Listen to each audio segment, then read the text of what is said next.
नमस्कार, अजय चतुर्वेदी। मित्रों, आज मैं जम्मू कश्मीर विधानसभा चुनाव पर आपसे चर्चा करने जा रहा हूं। जम्मू कश्मीर चुनाव को लेकर के भारतीय जनता पार्टी और कांग्रेस के बीच कड़ा मुकाबला होता हुआ दिखाई दे रहा है। कांग्रेस मतलब इंडिया गठबंधन, नेशनल कॉन्फ्रेंस के साथ कांग्रेस को जोड़ करके ही हम देखेंगे।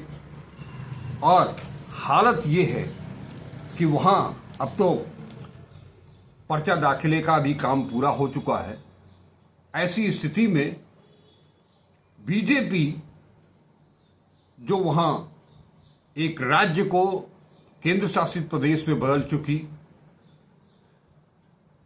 धारा 370 हटा दिया गया और उसके बाद ये ऐलान किया गया और लगातार ये ऐलान किया जा रहा है कि धारा 370 हटाने के बाद से कश्मीर वाकई में फिर से स्वर्ग हो गया है। आतंकवाद का नामो निशान मिट गया है, सारे लोगों को रोजगार मिल गया है, कोई महंगाई वहां है नहीं, रोजगार की कोई कमी है नहीं। वैसे भी जम्मू कश्मीर या इस तरह के पर्यटन स्थलों पर सबसे बड़ी इनकम का स्रोत जो होता है वो पर्यटन ही होता है। लिहाजा उन्होंने, बीजेपी का कहना है या उनकी अगर माने तो वह कुछ भी ऐसा नहीं है जो कि एक सभ्य समाज के भीतर होना चाहिए। और ये सब हुआ है 2019 अगस्त के बाद, जब वहां से धारा 370 हटा दिया गया। लेकिन इसके विपरीत वहां की जमीनी हकीकत क्या है? जमीनी हकीकत यह है कि कश्मीर घाटी में बीजेपी पांव तक नहीं रखना चाहती है। लोकसभा चुनाव 2024 में आप सब ने देखा होगा कि वहां पर एक भी प्रत्याशी नहीं उतारे गए। और अब जब विधानसभा का चुनाव सर पर है, नामांकन पत्रों को भरे जाने की प्रक्रिया पूरी हो चुकी है, आलम यह है कि घाटी में 28 सीटें बीजेपी ने छोड़ दी है। इसके बारे में थोड़ा सा डिटेल आपको बतावें कि कश्मीर घाटी में कुल 47 सीटें हैं, जिसमें से भाजपा ने केवल 19 सीटों पर ही अपने प्रत्याशी उतारे हैं। शेष 28 सीटें खाली हैं। वहां बीजेपी का कोई कैंडिडेट है ही नहीं। इसका थोड़ा सा विस्तार आपको बता दें। जम्मू क्षेत्र की सारी सीटों पर उम्मीदवारों के उतर जाने के बाद अब जो स्थिति सामने आ रही है, उसके अनुसार यहां मुख्य मुकाबला जो होना है वो बीजेपी, कांग्रेस और नेशनल कॉन्फ्रेंस गठबंधन और पीडीपी से होना है। ऐसे में क्षेत्र की 43 सीटों में भाजपा पिछली बार से ज्यादा सीटें जीतना चाहती है, लेकिन टिकटों के बंटवारे को लेकर जिस तरह से घमासान वहां हुआ, उससे आप सभी अच्छी तरह से वाकिफ होंगे। उसका नतीजा यह हुआ कि भाजपा नेतृत्व के पेशानी पर बल आए और उन्होंने सीधे सीधे अपने उम्मीदवार उतारने में कोताही बरती। कोताही इसलिए नहीं बरती कि वो खुद से छोड़ना चाहते हो, उनको वहां प्रत्याशी मिले ही नहीं। प्रत्याशी तो देना चाहते थे, लेकिन प्रत्याशी ही नहीं मिला। लिहाजा अगर बात करते इस क्षेत्र की सभी 43 सीटों पर भाजपा ने अपने उम्मीदवार, जम्मू क्षेत्र में जरूर भाजपा ने अपने उम्मीदवार उतारे हैं, लेकिन कई बड़े नेताओं के टिकट काटने से उसकी दिक्कतें बढ़ी हुई हैं। इनमें से कुछ तो बगावत करके मैदान में हैं, उन्हीं को आंख दिखा रहे हैं।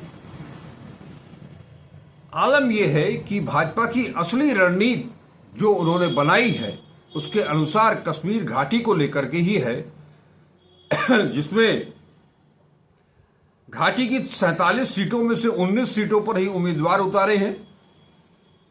इनमें दक्षिण कश्मीर में 16 में से 8, मध्य कश्मीर की 15 में से 6 और उत्तर कश्मीर की 16 में से 5 सीटों पर बीजेपी ने अपने उम्मीदवार उतारे हैं। माना जा रहा है कि भाजपा की रणनीति यहां पर निर्दलीय और स्थानीय दलों के उम्मीदवारों पर टिकी हुई है, जो कांग्रेस और नेशनल कॉन्फ्रेंस गठबंधन और पीडीपी के खिलाफ ताल ठोक रहे हैं।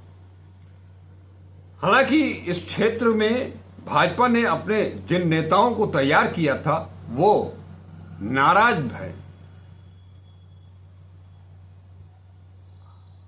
इन चुनाव से पहले आरएसएस से राम माधव को चुनाव प्रभारी के रूप में नियुक्त करके कश्मीर भेजा गया और उसके बाद से राम माधव की रणनीति के तहत ही ये सारी चुनावी बिसात बिछाई गई है। माने तो जेल से बाहर आए इंजीनियर रशीद की आवामी इत्तेहाद पार्टी के साथ सज्जाद लोन, अल्ताफ बुखारी और गुलाम नबी आजाद के उम्मीदवार घाटी की कई सीटों पर प्रभावी हो सकते हैं। इसके अलावा भाजपा परोक्ष रूप से कई निर्दलीय उम्मीदवारों की भी मदद कर रही है और उनके पीछे खड़ी है। पार्टी की कोशिश घाटी में कम से कम आधी सीट फतह करनी है। ऐसे में उम्मीदवारों की जीत सुनिश्चित करने के लिए बाद में राज्य में भाजपा के साथ प्रत्यक्ष अप्रत्यक्ष रूप से समर्थन करके नई सरकार का गठन किया जा सके। कुल मिलाकर के ये हालत ये है कि बीजेपी, अगर हम कहें कि कुछ अलगाववादियों के साथ भी अपनी दोस्ती का हाथ बढ़ाए हुए है तो गलत नहीं होगा। अपनी हिम्मत है नहीं। देखना यह भी है कि रशीद जो हैं, जो अभी हाल ही में तिहाड़ जेल से रिहा हुए हैं, उन्होंने जेल से रिहा होने के बाद ही ये ऐलान किया था कि अगर 370 के मामले पर 370 की बहाली की मांग कांग्रेस उठावे तो वो कांग्रेस को समर्थन दे सकते हैं, वो इंडिया गठबंधन को समर्थन दे सकते हैं। लेकिन अब बीजेपी भी उनसे उम्मीद कर रही है कि वो उनको सहायता करेगी। ये जो गणित है, ये गणित राम माधव इसको किस तरह से सुलझाएंगे, ये समझ के बाहर की चीज है। वहीं मैंने आपसे धारा 370 की बात की, रशीद की बात की, लेकिन इसके ठीक उलट कांग्रेस ने जम्मू कश्मीर में उसका एकमात्र एजेंडा है जम्मू कश्मीर को राज्य का पूर्ण दर्जा दिलाना। इसे लेकर के नेता प्रतिपक्ष राहुल गांधी और कांग्रेस अध्यक्ष मल्लिकार्जुन खड़गे दोनों ही अपनी अपनी बातें स्पष्ट कर चुके हैं, अपनी रणनीति स्पष्ट कर चुके हैं। जम्मू और कश्मीर दोनों जगह जाकर के प्रेस कॉन्फ्रेंस करके, कार्यकर्ताओं के साथ मिलकर के, जनता को संबोधित करके। इस मामले में बीजेपी बहुत पीछे हो गई है। जम्मू कश्मीर चुनाव की बात करें तो वहां लीड ली है कांग्रेस ने, राहुल गांधी ने, मल्लिकार्जुन खड़गे ने। अब आपको बतावें कि जम्मू कश्मीर विधानसभा चुनाव में अनुच्छेद 370 एक बड़ा मुद्दा बनता चला जा रहा है। नेशनल कॉन्फ्रेंस, पीडीपी और इंजीनियर रशीद इसी मुद्दे पर पूरी शिद्दत के साथ लगे हुए हैं। लेकिन कांग्रेस इस मुद्दे से खुद को दूर रखना चाहती है, उससे बचना चाहती है। कांग्रेस पूर्ण राज्य का दर्जा बहाल करने के वादे पर फोकस्ड है। विधानसभा चुनाव प्रचार में कांग्रेस अध्यक्ष मल्लिकार्जुन खड़गे और राहुल गांधी ये स्पष्ट कर चुके हैं कि वो जम्मू कश्मीर में को पूर्ण राज्य का दर्जा दिलाएंगे। ये बातें बार बार हो रही हैं। एक चीज बार बार कही जा रही है कांग्रेस की तरफ से कि देश के इतिहास में 1947 के बाद से लेकर के अब तक बहुत सारे केंद्र शासित प्रदेशों को पूर्णकालिक राज्य का दर्जा दिलाया गया। राज्यों का बंटवारा हुआ, पूर्णकालिक राज्य बने। वो चाहे उत्तर प्रदेश से निकल करके उत्तराखंड बना हो, बिहार से निकल करके झारखंड बना हो, तेलंगाना बना हो, सभी को राज्य का पूर्ण दर्जा मिला। गोवा राज्य का पूर्ण दर्जा मिला, जो कि केंद्र शासित प्रदेश था। लिहाजा इसके पीछे एक बड़ी सोच भी है। अनुच्छेद 370 की बात अगर आप करते हैं तो उसके अलावा अगर आप राज्य को पूर्ण राज्य का दर्जा दिलाने की वकालत करते हैं, अगर राज्य को पूर्ण राज्य का दर्जा मिल जाता है तो वो उसकी नुमाइंदगी केंद्र में भी बढ़ेगी, राज्यसभा में भी बढ़ेगी, विधानसभा और विधान परिषद से वो अपने हक में प्रस्ताव पारित करा सकते हैं। क्षेत्र की जनता के खुशहाली के लिए काम किया जा सकता है।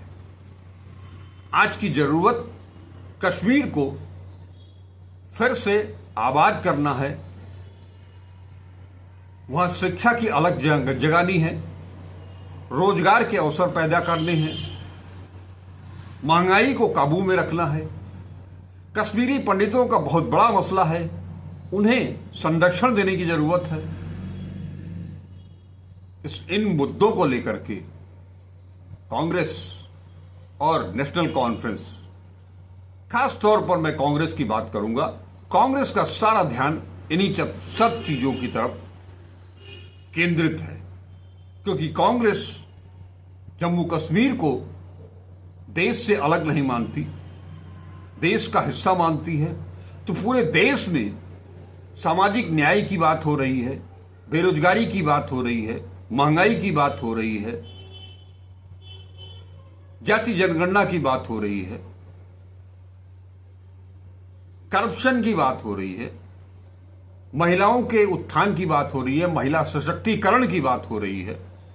इन सभी मुद्दों को लेकर के कश्मीर अलग नहीं है। जो देश की समस्याएं हैं वही कश्मीर की समस्याएं हैं। देश सबसे बड़ी चीज है कि कश्मीर की बातें मीडिया के द्वारा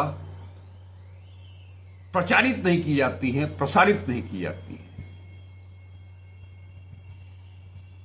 क्या उत्तर प्रदेश में रहने वाला, बिहार में रहने वाला, मध्य प्रदेश, राजस्थान, छत्तीसगढ़ में रहने वाला, पश्चिम बंगाल में रहने वाला, क्या यह जानता है कि जम्मू कश्मीर ने इस गर्मी को किस तरह से गुजारा है?